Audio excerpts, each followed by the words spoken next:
Sup everyone, this is Elijah from Financial Anatomy, and this is the place where you'll learn how to take control of your financial destiny. Y'all know we talk about apps that involve money, personal finance, and recently credit cards.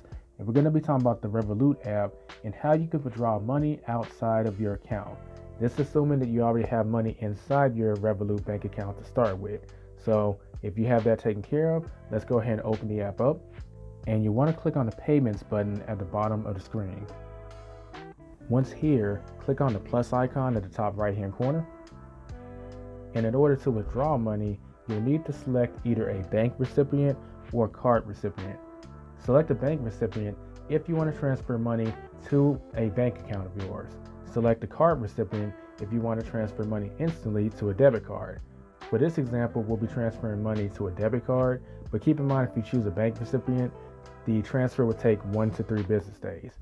So I'm going to click on card recipient. And once here, you just enter the card number that you would like to transfer money to. Once you've entered that card number, just click on save securely. After this is done, just enter the amount that you would like to transfer to the card. For this example, I'm going to transfer $4. It will let you know exactly what the fee is going to be, which in this case is going to be 20 cents. And then click on send. You'll then be taken to this screen that basically asks you to confirm what's going on, which is you transferring money this way.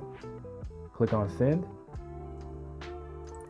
And we see it says you sent, well, obviously myself, $4. What y'all are seeing on the screen now is basically a Venmo notification because that's where I was sending the money to, my Venmo account via my Venmo debit card.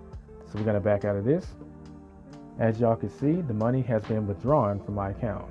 That does it for this video. If you have any questions or comments, feel free to leave them in the comment section below. And if you want to learn more about the Revolut app, consider checking out my playlist that covers other things that you may be wondering on how to do when it comes to this app and bank.